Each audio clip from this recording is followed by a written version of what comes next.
party, people! You're welcome to Musing over Mugs. Where we are fueled by books and chaos. I'm Megs. And I'm Jax. And today we are musing over Therese M. Clarke's Heartbeat. Woo! Spoilers ahead, so if you have not read this beautiful book yet, please be sure to close out, come back, read it, and join us after the fact. Before we get started, Meg, I need to know what is in your mug. Oh, she's leaking. Damn it. I knew that was too full. I have Pinot Noir in my Hot Girls. Okay, thank God. I really thought that was going to be troubles. the, I thought you were going to do, I thought that was the passion tea, and I was like, bitch, you told me we were drinking. I have tequila. I'm so sorry. I was going to have tequila, but then I had too much bubbly water You at told lunch. me it was a tequila night. Well, I was scared I was going to get like the heartburns because I'm old. So I went with wine because red wine's great too. Great for heartburn, for sure. I have small batch polar seltzer jalapeno citrus margarita. Holy bubbly water. Nut. Ooh, she's fucking delicious with tequila. Damn. Very excited about it. I'm excited. I was struggling. I was on the phone with my mom while I was prepping and like making my drink, and I kept choking because I kept like trying to get the whole can in the mug. It was fizzling up, and then I would try to drink it, and then I would get like jalapeno bubbly like inhaled.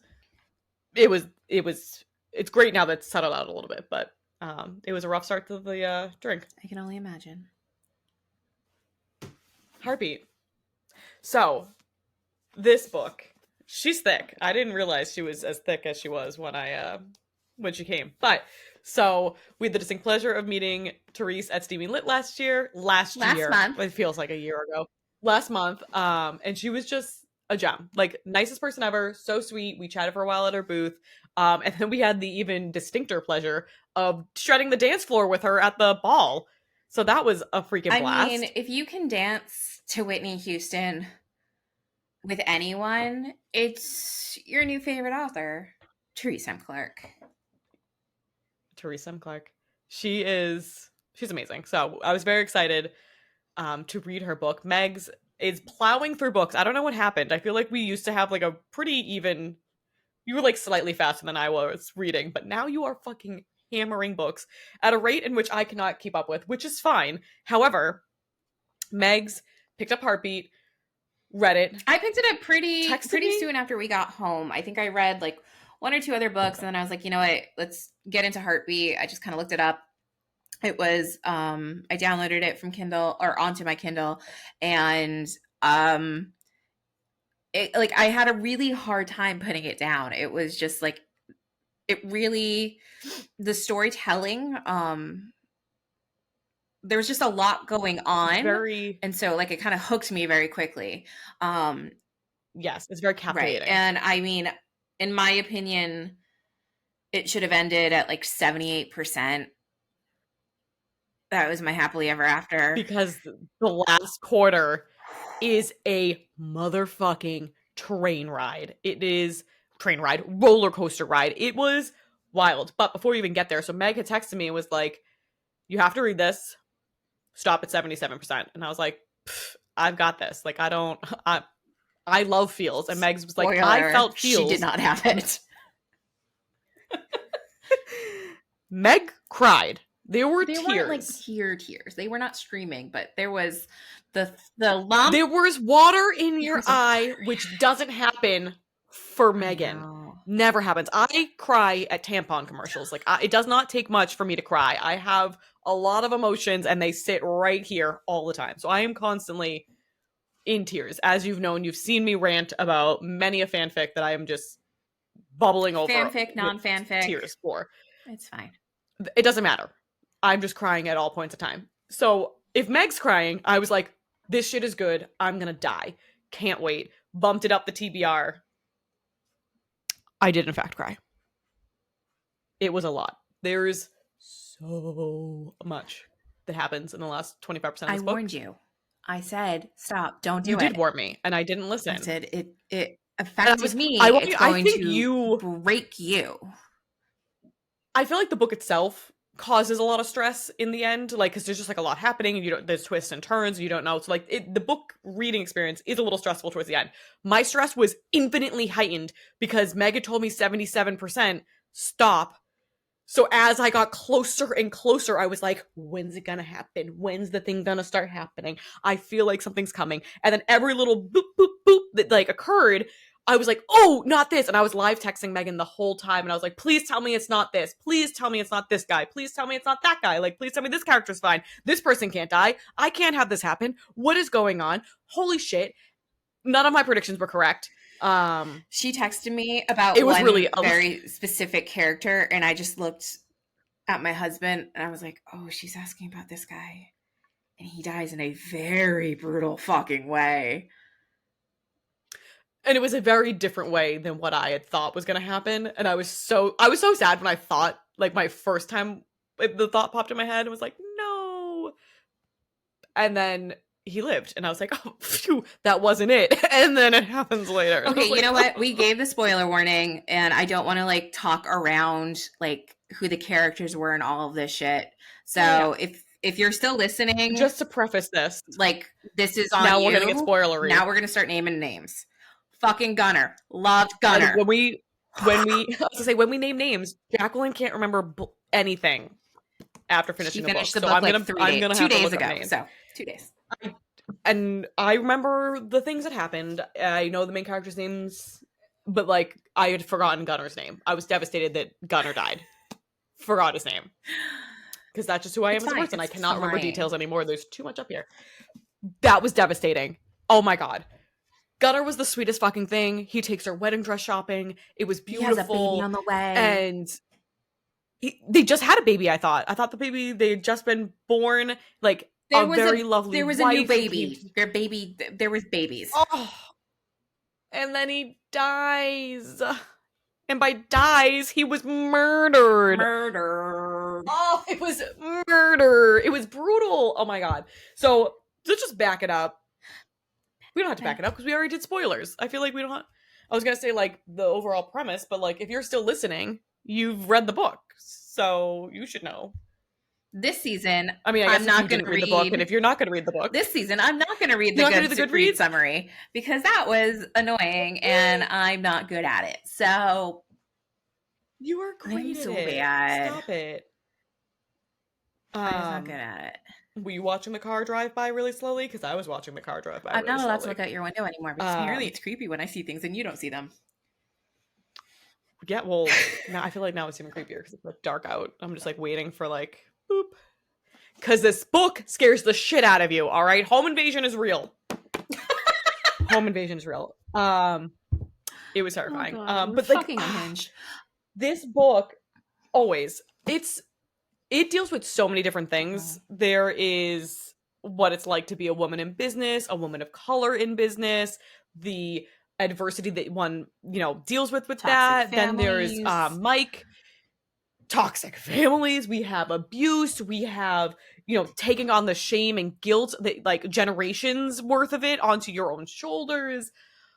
We have the town who hates people for like the sins of the father. Like, it was so much, and it was done so beautifully. Mm-hmm.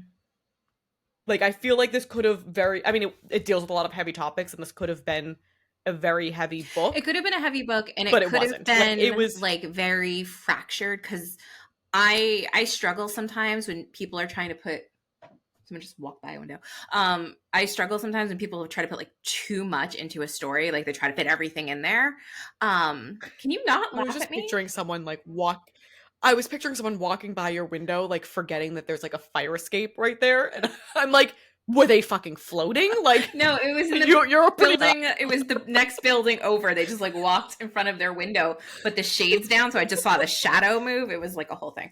Anyways, I have a thing when people try to fit like too much into a story. I'm like you're overstuffing it. It's getting very convoluted, and it's not working. Yes, that wasn't this. Trying to do too much. This did it. No, this did a lot. Done so well. Very, very well. Absolutely. You could tell she took the time to really not just tell the story, but craft it in a way that it all comes together really nicely. And by really nicely, I And mean it like will destroy you. It will break it you. breaks your soul. But it makes sense. I scared my cat That was and the fucking dogs. funny Like, so when you all texted me that. everybody was like snoozing. I mean, at this point, it was like 10 something at night, and we're all like cozy on our couch, reading, having a grand old time. And then the we're spoilering, so I Yeah, you can. can say it. Mike dies. He's dead. He fell off he took a bullet and then fell off a mountain, and I screamed. The scream I scrummed. Oh my god! Everybody jumped. Everybody was in the air. Quinn was like, "What the fuck's going on?" Tucker was like, "It's like I'm sorry to have disturbed your slumber, but things are happening. Mom's having feels. Okay, team, we I gotta told you to stop rein it reading. in." I couldn't stop reading. It was so good. Like, once that oh my god. I mean, like, I knew bad things were gonna happen, but like, oh, you were right. That last 25% really just reels you in. It really does. I couldn't stop. It was so I good. do want to say that maybe my favorite part of this book is the title chapters. The titles of the chapters? Yeah, the chapter titles. Title Mhm. chapters? I was like, what's a title chapter, Meg? Fuck if I know. I've had such a long week and it's only Thursday. Yeah, they made me laugh every time. It's like it's a random snippet from the chapter. Maybe it's part of what somebody's saying or a description or something like that. So that's what she used in it. You would text me one point and you're like, this chapter's called The Biggest Mistake of My Life. What the fuck? And I was like, it's not it. I was like, this can't be it. Like, it's not it. Nope, was not. But yeah, Maya and Mike. I have so much. I'm looking at I was like, I have to read some of these reactions because they were really prime. Oh, we talk too much. I can't have So to I was scroll to find your reactions. I know it's a lot. Like I'm just gonna go to the end because that was where it really started to kick in, and they were coming in fast and furious. I was texting in like normal, lowercase, explaining the situation and where I was, and then all of a sudden, all caps kick in, and it's here we go. Bishop said something is wrong. Oh my god! I scared the dogs. I just screamed. How did he get there? Oh my god! I'm gonna throw up. And then the quote, Kant is a sustainable resource. This guy has to die. Fuck him. And then Megan kindly reminded me that she told me to stop reading at 77%. And I said, oh my god, if Gunnar is dead, I'm gonna lose it. Oh my god, he licked the blood. Fuck. Oh my god. Oh my god. They're not burning this house down. My tummy hurts and I am not being brave about it. Because I was physically in pain at this point. I was like, I'm so stressed out. What is happening? The best part about this is the typos in some of these. Like, there's one here. Because I was fast and furious. I was trying to, like, continue reading, but I had to, like, text you on the side because you wanted updates. There are two. So I texted you at one point. I said, are you breathing? And then you go, oh my god, he's burning him alive. Holy shit. Oh my god, fuck, the dad has a gun now. Then the next two lines, I have no idea. Well, the first one says, oh, that's... thank God. That's good. He killed his idiot son. son. He killed his idiot son. But it definitely says, oh, God, he killed his idiot sob. SOB. The next one was just furious thumbs. That wasn't supposed to say anything. That was me just being like, ah! And then, oh my god, no. He did not just do that. Because I was also a little confused at that point. Because it happened so fast. It really did happen I couldn't figure out if Griffin took him down with him, if he had tried to save Griffin because he saw the dad shooting him. I went back and reread it, and I believe in the end, Griffin kind of like took him down. Yeah, because Griffin... Because they were like... it was momentum. He was coming towards Mike, and then the dad shot Griffin, and then he kind of like toppled into him. Yes. And then off of a fucking 200-foot cliff. And he survived. Which you really... Meanwhile, Maya's having a baby. Oh my god. Griffin's baby. I was like, I need this to be a movie immediately. Yeah. Oh, I would see that in a Mhm. heartbeat. Heartbeat. Because that's the title of the book. What was that? That was like a SpongeBob laugh. I don't know what a SpongeBob laugh is. Have you never seen I've SpongeBob? never seen SpongeBob. You've never seen SpongeBob? Cancel the episode. We have to talk about this. Never. A single episode. I mean, like, I'm like a diehard SpongeBob fan. I just don't understand how you've gone your whole life and not seen like an episode. I've never seen an episode in my life. Oh my god, the Krusty Krab pizza? Krusty Krab. I thought it was burgers. Yeah, pizza is the pizza. It is burgers, but I think there's one episode where they do pizza and then they're delivering it. And it's him and Squidward, and they're like in the middle of nowhere by themselves, and it's just SpongeBob carrying pizza, going, "Krusty Krab pizza is the pizza for you and me, for you and me," and then he just keeps singing it and singing it and singing it like in forever. He has like a weird like I can't do it. I will find you a clip of SpongeBob laughing, but what you just did, the like it sounded like it. That's all. That was a turn of events. So yeah, we have Maya, who is a fucking boss, who has made her way. She is a self-starter. She is amazing. She understands how to play the game, and it broke my fucking heart. Yep. Because I can't even imagine. But God, she fucking did it, and she made her fucking way. When she broke down, when they go back to LA to finally like deal with the fallout and like do the press conference and all that jazz, and like I think it's like a couple days in, and she just like keels over and she's like, it's too heavy, and like can't get off the floor, and she's just like breaking down because she like is finally grieving her mother who died like 7 years ago, right? A while ago, many years ago, but she was sick for a long time, so there's a lot of compounding grief. Like she never knew her father. Oh, she meets her father. Oh my god! Like right to the chest, to twist the knife. It was like so heart wrenching. But again, it was so beautiful, and I loved it. And Tori, I think, just made me laugh so hard. Loved Tori. Oh my god! Can we talk about the wolf? We love the wolf. When he's a fucking singer, and he was like, "Hey," and she's like, "Hey," but no, I'm with Mike. But fucking Mike's a walking red flag, but that's neither here nor there. But whatever. And then like he's the wolf, and he just kills everybody. Fuck.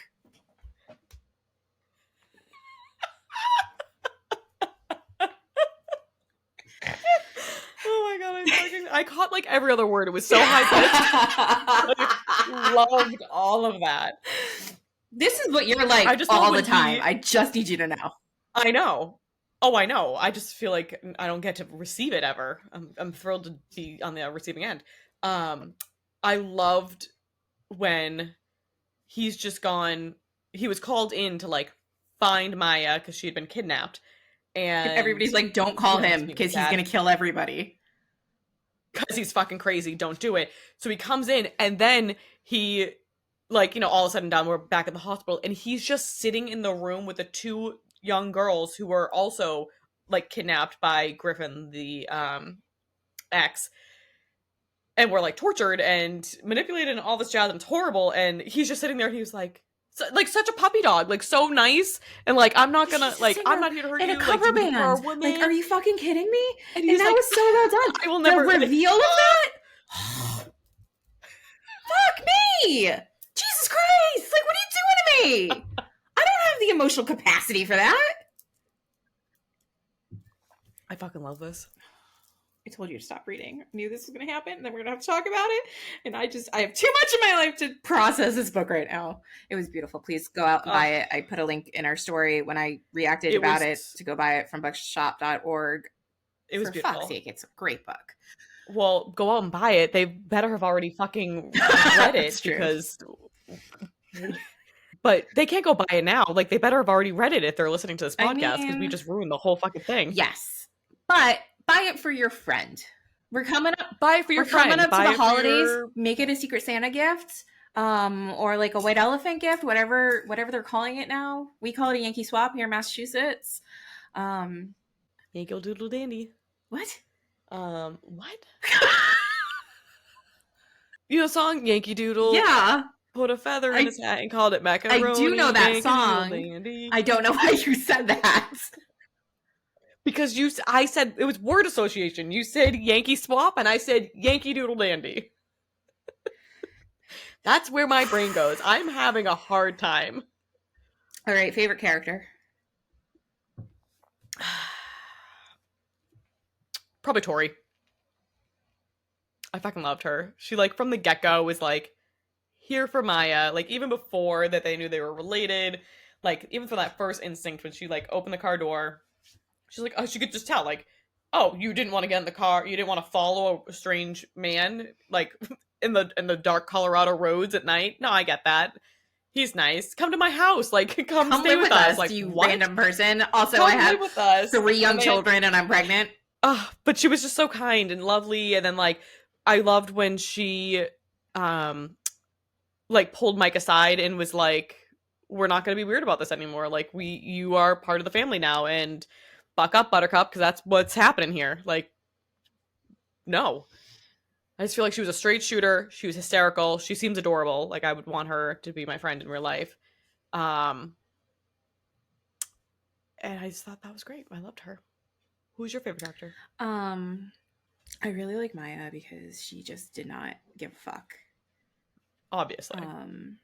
She was also hysterical. I loved when she was eating a salad with pork rinds and M&Ms. That's my kind of salad, Like, let me tell you. That is my salad. Officer Asshole was a delight in terms of how she described him. She had like so many good quips and like took no shit. She was like, fuck that. When she fucking my favorite, not my favorite, but like a part that I thoroughly enjoyed in this book was when something happened. And so the book jumped timelines, which Oh, you fucking lost it when it jumped timelines. You're like, what is happening? What's going on? I didn't understand what it was doing because it doesn't tell you that they're jumping timelines, but like they kept referring to like I know. So it was like they were talking about this biscuit incident, and I'm like, what the fuck is the biscuit incident? Turns out Maya fucking beat a man named Biscuit with a wrench. And I fucking loved it. And then we don't hear from Biscuit for like a hot minute. And then in the whole kidnapping thing, Maya's escaped with help from Callistra, I think her name was. The like Maya 2.0 that Griffin's trying to groom. Mm-hmm. And she's like, you know, she's pregnant. She's lost a lot of blood. She's injured. She's been shot running through a blizzard. And so like things are not going well. And then like someone grabs her from behind and she realizes that it's Biscuit. And I was like, this motherfucker. I for sure thought he was taking her back to Griffin. And then turns out he was actually being nice and was trying to save her, but then got stabbed. Oh! My favorite character, and I apologize, I was saying her name 2 different ways in my head when I was reading it. Layla or Lila, who was the female cop, so buttoned up, brought Maya to the, taught her how to use a gun, and like was instrumental in saving her, like beat the shit out of people. Told Maya and Mike if they fuck in her range, she's gonna shoot them both. Love that. She made me laugh. When she made me want to go, I was like, I feel like this was the first, I'm going to go contemporary romance. Yeah. Mm-hmm. Yeah. This is the first contemporary romance I've ever read. I mean, I feel like most don't usually involve gun ranges, but typically when I read like a really good fantasy series, I'm like, this is not the first contemporary romance you've ever read. No, I'm backing up on my sentence here. I will read a good fantasy series, fantasy book, and then I'm like, oh, I want to work out because I don't want to be the like lame ass human who can't like yield a sword and like save the day. Like I want to be able to hold my own in a fight should it come down to it, right? This was the first contemporary romance I've ever read that made me want to do that. I was like, you know what? I am going to go to the fucking gun range and I am going to learn how to shoot all the guns that are in this house that I don't know how to use. Like I'm going to learn how to do that because Maya's a badass bitch, and I want to be a badass bitch like Maya. Fuck yeah. Love that. Are you going to read the next I don't know how well I'll book be able to do. with, I think it's Shay and Xavier. Absolutely, we are. Yeah. All right. Just want to make sure. I know you got a lot on your TBR. We I'm in. bumped this up because I told you to I have to get through your birthday books first, but yes. Okay. What were the vibes here? How do we feel about this overall as a whole story? Phenomenal. It was so good. I can't wait to read the rest of the series. There are three more? I'm not sure. I know the next one is Shay and Xavier. I'm not sure who the next books are, but I think there's also a novella at some point. Yes. Okay. We're going to figure out how many more there are. There are more in the series, and I think I saw there was another one coming, like, I don't know why June's coming to my mind. Again, we do a lot of research for this podcast, clearly. We'll put it in the show notes. But we always say that, and I don't can't wait to read the rest of them. Shit in the show notes.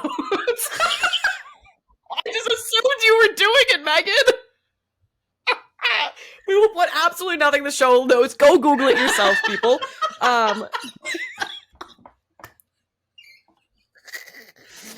There are more books in this series, and I can't wait to read them all because they were phenomenal. I'm hoping that she will be back at SteamyLit next year so that I can read more of them and like talk to her about it, but also not talk to her about it because I won't remember a goddamn thing by the time next August rolls around.